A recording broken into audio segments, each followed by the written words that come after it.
Alright, welcome back to my YouTube channel, Andy's Vlog. Ito, mga kaibigan, pinayagan na ng pamahalaan na pumasok ang ICC dito sa ating bansa, sa Republika ng Pilipinas.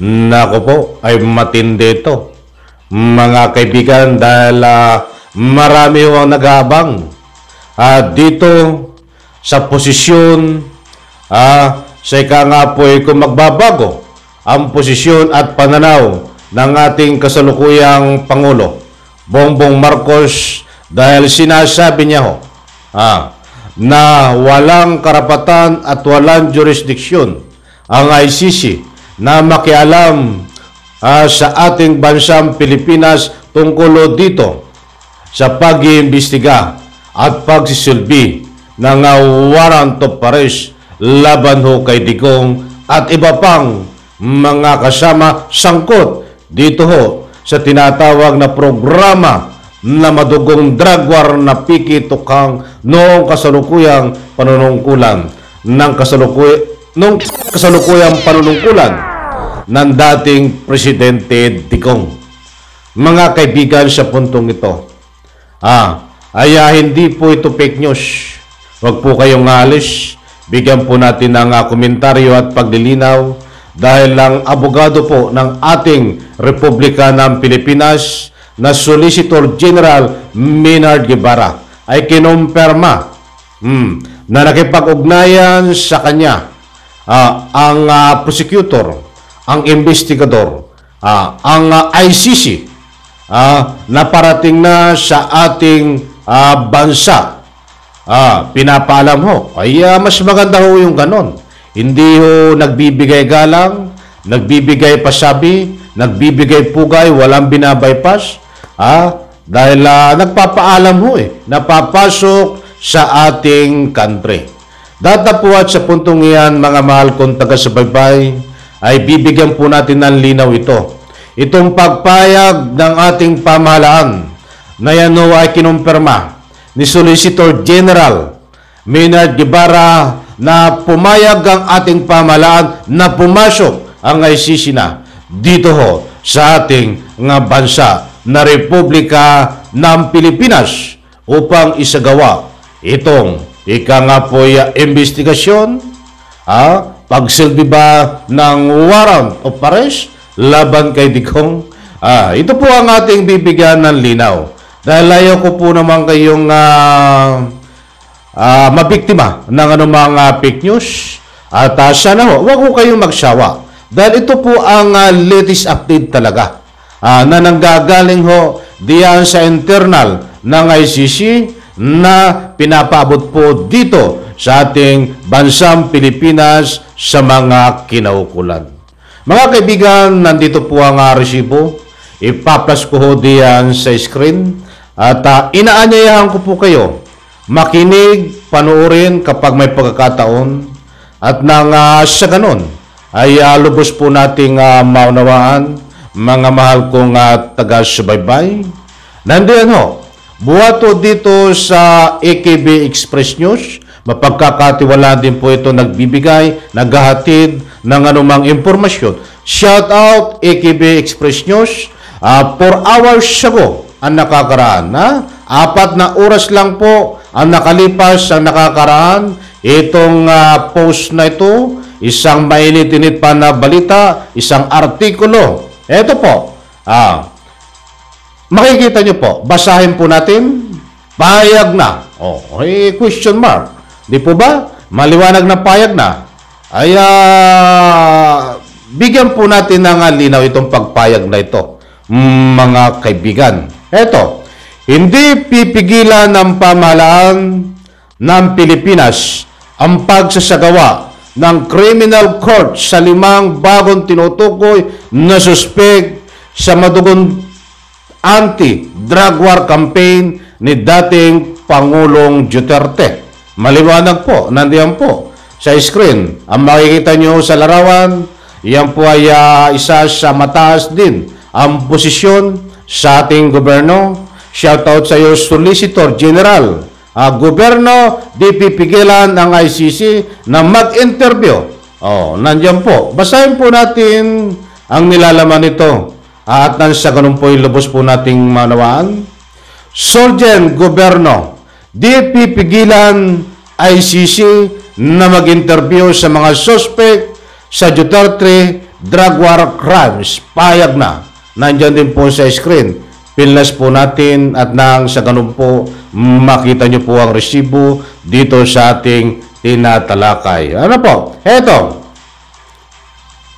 Hindi pipigilan ng pamahalaan ng Pilipinas ang pagsasagawa ng interview ng Intercriminal Court sa 5 bagong tinutukoy na suspect sa madugong anti-drug war campaign ng dating Pangulong Rodrigo Duterte. So maliwanag ko, payag na pumasok ang ICC sa ating Republika ng Pilipinas sapagkat ito pong nasabing mga pangalan na yung isa ho ay kasalukuyang senador natin, itong si Senador Bato, at yung pong iba ay mga retired PNP official, mga general, at mayroon pong isang active on duty pa. Ito pong si Karamat ay kasama ho sa mga suspect na.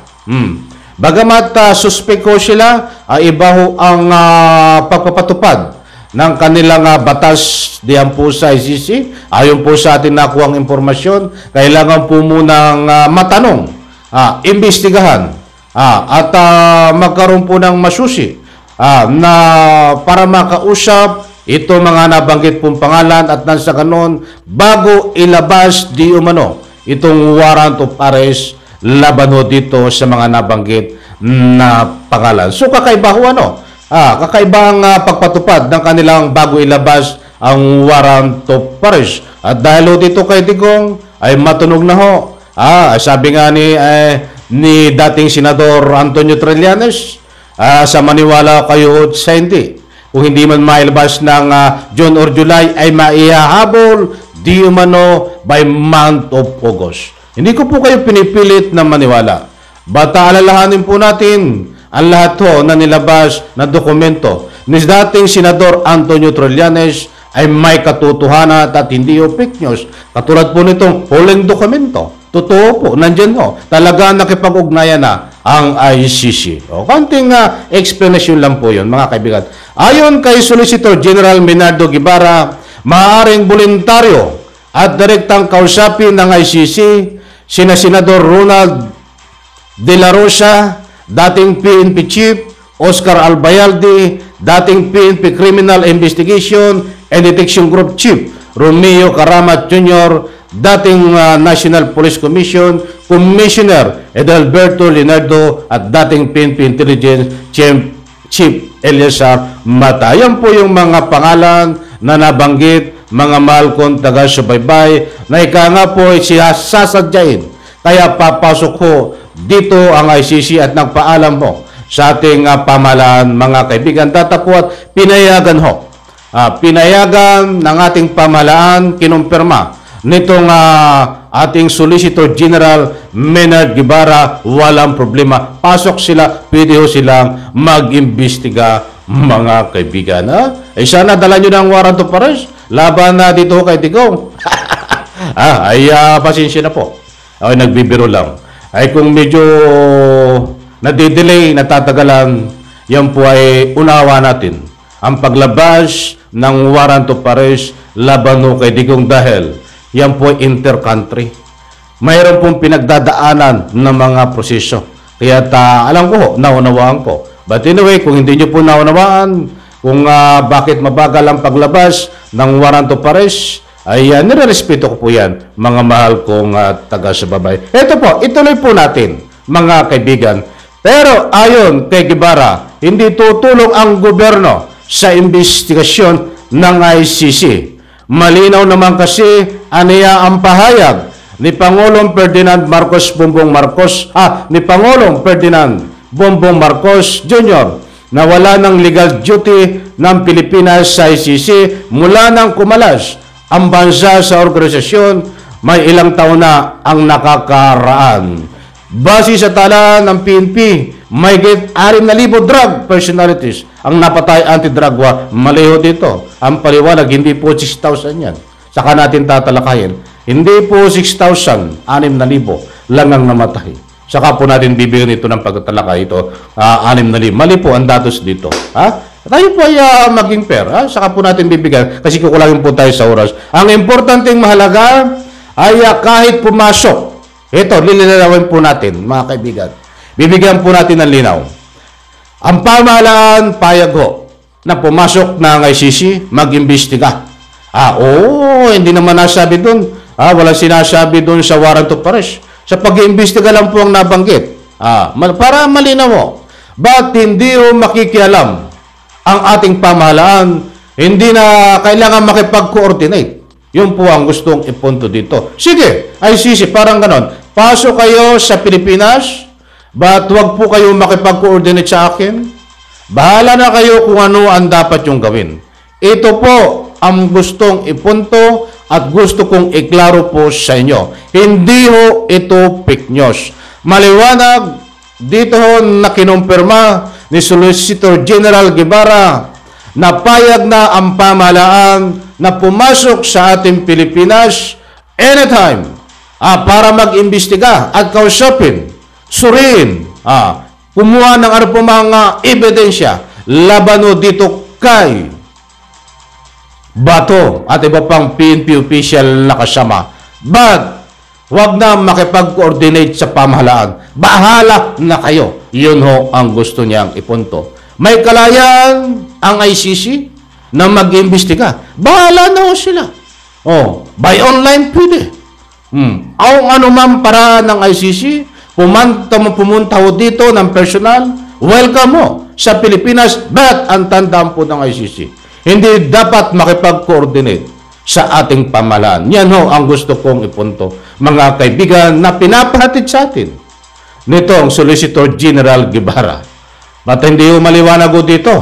Hindi ho nabanggit itong pagsilbi ho ng warrant of arrest. Kung ano ang panibagong latest update na pananaw at posisyon ng ating kasalukuyang Pangulong Bongbong Marcos.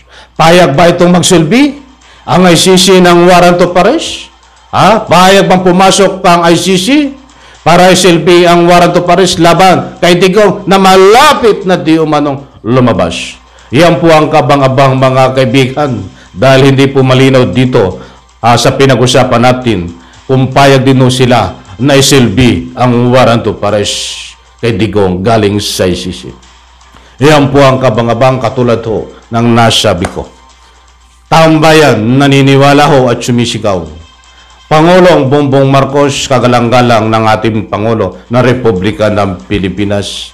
Panahon na para magdesisyon ka o hindi man ngayon or aktual na hawak mo na ang warrant of arrest. Kung ibigay sa inyo at ipaalam ng ICC, ay umaasa po ang taong bayan. Hindi lang po ako, taong bayan na ho, na sana ho ay mag-iba ang posisyon mo dito. Na ang posisyon mo hanggang ngayon, ang huli mong binatawa na hindi papapasukin ang ICC. Sana ho, paghawak mo na aktual na warrant of arrest na kopya. Sana ho, magbago ang posisyon mo na ipahuli mo si Digong. Dahil yan po ang sigaw ng taong bayan. Yan ay isang public opinion punto de vista. Mga kaibigan, muli po, isang like lang sa video na ito. Sa comment section, inanyayahan ko po kayo may kalayaan magbigay ng inyong public opinion. Maraming salamat. Bye-bye. Palakpakan.